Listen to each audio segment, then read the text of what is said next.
The general rules of the air are contained in Chapter 3 of Annex 2 to the ICAO Convention. You can see the contents of Chapter 3 here. Of the principal rules of the air headings that you see, the most important will be covered by separate lessons in this Rules of the Air section of the Air Law CBT course. But before taking your examination in Air Law, make sure that you read through Chapter 3 for yourself and satisfy yourself that you are familiar with its details. In this lesson, we will cover the rules of the air dealing with minimum height, cruising levels, and avoidance of collisions, both in the air and on the ground. The first part of Chapter 3, Annex 2, deals with the protection of persons and property. As you see, the key statement here is that an aircraft is not to be operated in a negligent or reckless manner so as to endanger the life or property of others. One of the central tenets of this rule is that there is a minimum height below which aircraft may not be flown.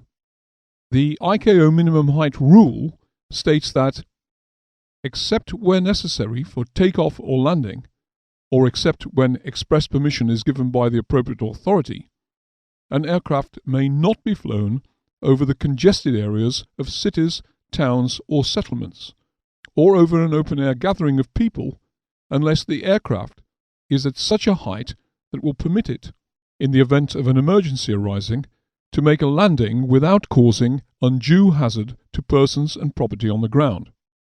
This general minimum height rule should not be confused with the minimum specified height rules applied to IFR or VFR flight. You have learnt about minimum heights for VFR and IFR flight in the previous two lessons.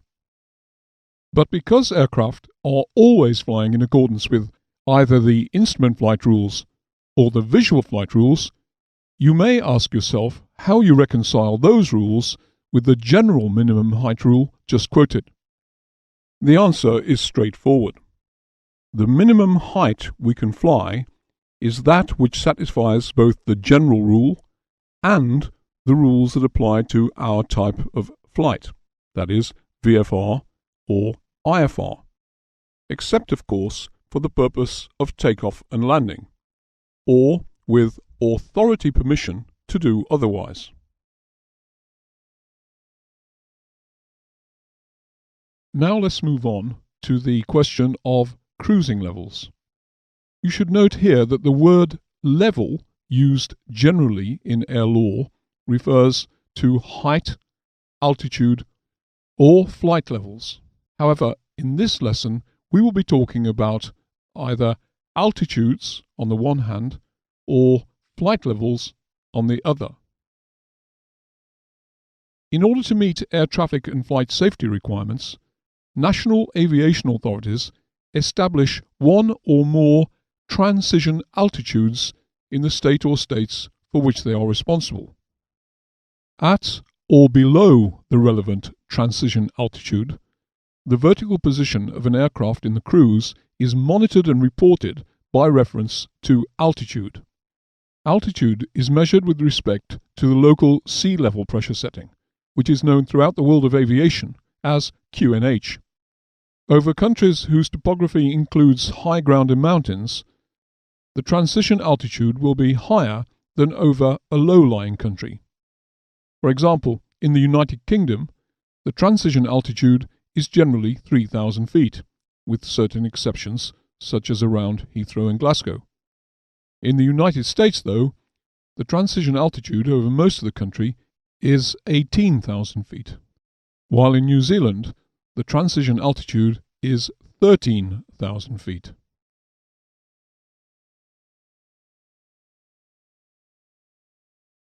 Above the relevant transition altitude, the air traffic services monitor and pilots report the vertical cruising position of aircraft by reference to flight levels. Flight levels are measured with respect to a standard pressure setting of 1013.2 hectopascal or millibars. The lowest usable flight level above the transition altitude is called the transition level. you should note that while a transition altitude is set by a national aviation authority, transition levels are not fixed, but change with changing atmospheric pressure.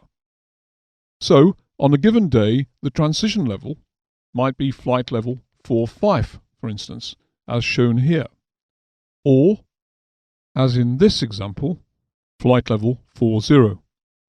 The phenomenon of changing values for the transition level can be awkward to understand. You should take time to study the phenomenon on your own by referring to the lesson on altimetry in the subject of meteorology. Now let's move on to avoidance of collision. In all aircraft operations, it is of supreme importance that rules be established to help keep the risk of collision between aircraft to an absolute minimum, whether the aircraft are in the air or on the ground. When aircraft are under radar control and flying in accordance with the instrument flight rules, collision avoidance is the responsibility of the air traffic controller as well as that of the pilot.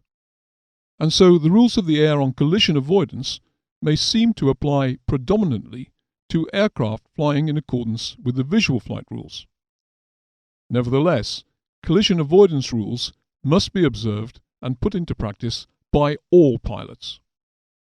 It is crucial that flight crew never relax their vigilance in seeking to avoid collisions between aircraft in flight, regardless of the type of flight, or of the class of airspace in which the aircraft is operating. Vigilance of flight crew on the ground is also of great importance. One of the most fundamental rules of collision avoidance is the proximity rule. That rule states that an aircraft is not to be operated in such proximity to other aircraft as to create a collision hazard. This, of course, is the reason why aircraft are not to be flown in formation, except by prearrangement between the pilots in command of the aircraft taking part in the flight. If the formation flight is to take place in controlled airspace, the flight must be in accordance with the conditions prescribed by the appropriate air traffic services authorities. It is in order to help ensure that collisions between aircraft do not occur that rules concerning rights of way have been established. In all rules pertaining to right of way, the aircraft which has the right of way maintains its heading and speed. However, it is crucial that pilots understand that no right of way rule relieves the pilot in command of an aircraft having the right of way from the responsibility of taking avoiding action should it prove necessary. The pilot of the aircraft required to give way may not have seen the other aircraft. It can easily be fatal in the air for a pilot to insist on his priority. It is incumbent on all pilots to take action to avoid collision. This principle includes action to avoid collision based on resolution advisories provided by ACAS equipment. ACAS is the Airborne Collision Avoidance System, equipment that seeks to warn pilots of the proximity of other aircraft.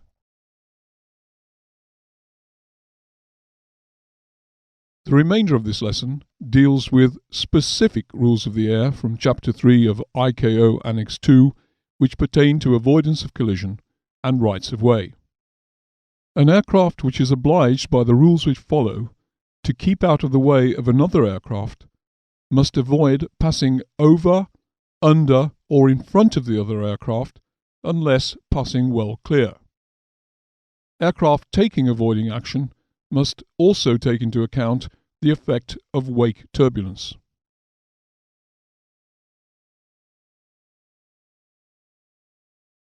If two aircraft are approaching head-on and there is a danger of collision, both aircraft are to alter heading to the right.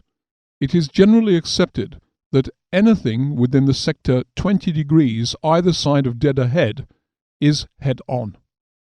This is particularly important nowadays as navigation equipment is so accurate that it will place aircraft exactly on the center line of airways.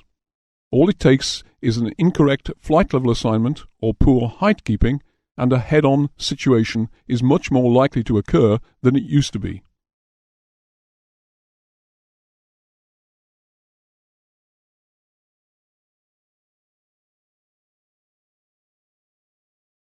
When two aircraft of the same category, for instance, two powered heavier-than-air aircraft, are converging at approximately the same level, the aircraft which has the other aircraft on its right is to give way.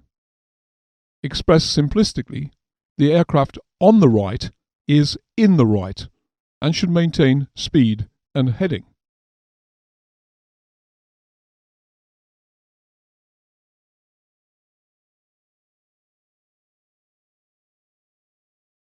Where the converging aircraft are not of the same category, being on the right does not automatically give that aircraft the right of way.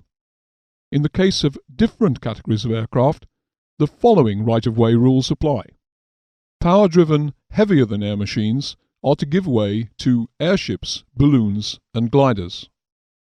Power-driven lighter-than-air machines, for instance airships, are to give way to gliders and balloons. Gliders are to give way to balloons. Power-driven aircraft are to give way to aircraft which are towing other aircraft or objects. Here is a summary of the right-of-way rules in the air when aircraft are converging. Never insist on your right-of-way. Even if you have the right-of-way, always be prepared to take avoiding action yourself if the other aircraft does not.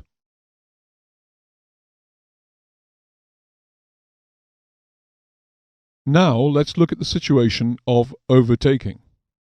An overtaking aircraft is a faster aircraft that approaches another aircraft from behind, within a 70-degree arc either side of the tail of the aircraft being overtaken. At night, the overtaking aircraft in this position would be unable to see either of the other aircraft's port or starboard navigation lights. It is the aircraft which is being overtaken that has the right of way. The overtaking aircraft, whether climbing, descending, or in horizontal flight, must keep out of the way of the other aircraft by altering its heading to the right. The overtaking aircraft must stay out of the way of the aircraft being overtaken until well clear. Furthermore, the pilot of the overtaking aircraft should take into account the wake turbulence which might possibly affect his own aircraft or the aircraft being overtaken during the overtaking maneuver.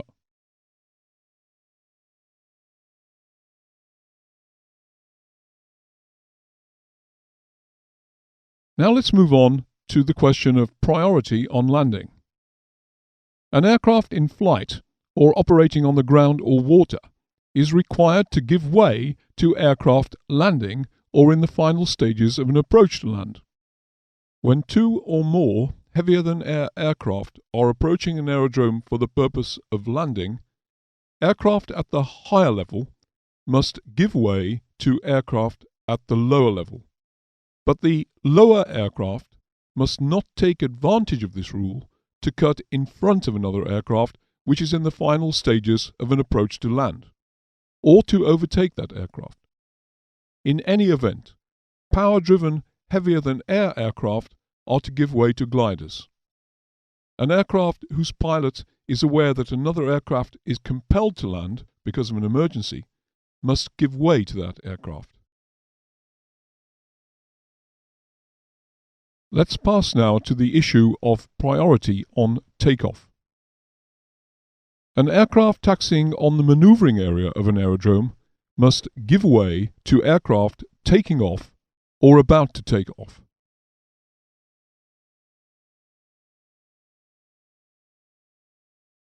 Chapter 3 also contains rules governing the surface movement of aircraft. An aircraft taxiing on the maneuvering area must stop and hold at all runway holding positions, unless otherwise authorized by air traffic control. Likewise, an aircraft taxiing on the maneuvering area must stop and hold at all lighted stop bars, such as those shown here at a taxiway intersection.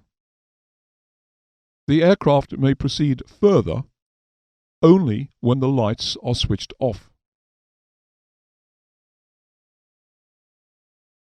If there is any danger of collision between two aircraft taxiing, the following collision avoidance rules apply. When two aircraft are approaching head-on, or approximately so, each aircraft must stop, or, where practicable, alter its course to the right, so as to keep well clear.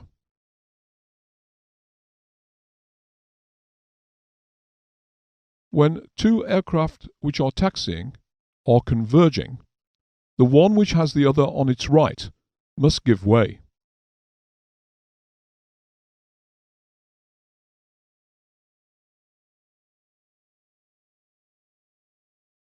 Any aircraft which is being overtaken by another aircraft has the right of way.